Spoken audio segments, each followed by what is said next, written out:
Hello everyone, welcome back to the Real Queen of Fertility 33 channel. So let's begin. We here with the last article of the day, which is a fairy tale. And this is called The Princess and the Pea. Fairy tale. P-E-A, like peas that you eat. Okay, now look here, I do this for a reason. I don't do this to gain no kids. Okay, I do this for a reason. But since I got the download already, because I when I was reading it, I got it for myself because I'm going through a situation like this. Okay, so I was just reading it or whatever, and then something came to me again about it. Okay, so basically it's about princesses, kids, teenagers, young adults.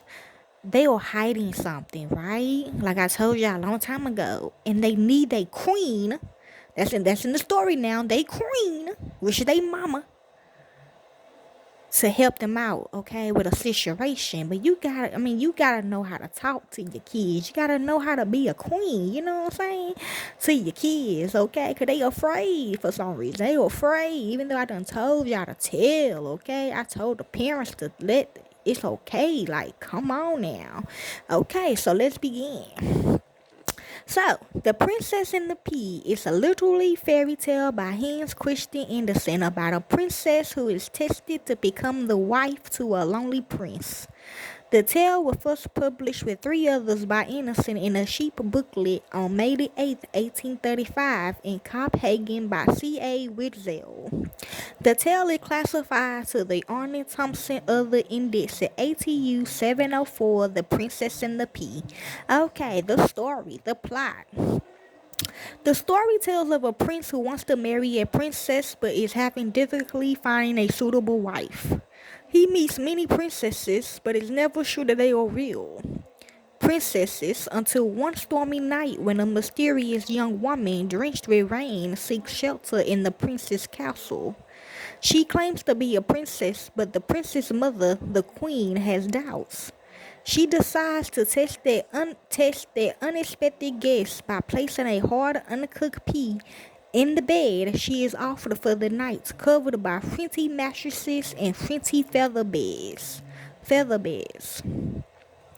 In the morning, the mysterious woman tells her hostess that she endured a rather restless night, kept awake by something in the bed that made her feel uncomfortable.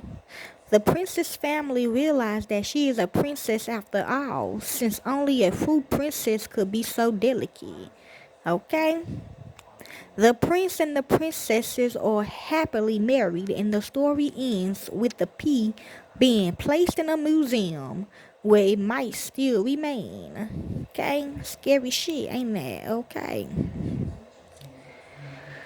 So that is the story of the princess and the pea. Let me see something else. Okay, similar tales. A few folk tales feature a boy discovering a pea or a bean assumed to be of great value.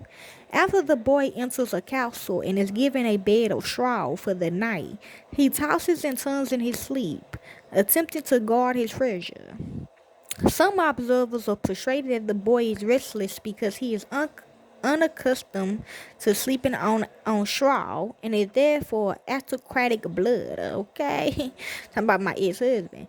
In the most popular version of the tale, only one pea is loosed. However, Charles Bonner added in two more peas in his translation of the story upon which Andersen based his tale. Other differences amongst versions can be seen in various numbers of mattresses as well as feather beds. Okay, yeah. Okay, but I'm too classy for that, so. Versions of the story differ based on whether or not the character of the helper is included. The helper in some cases tells the princess to pretend she slept badly. In other versions, the helper does not appear at all and the princess decides to lie all on her own.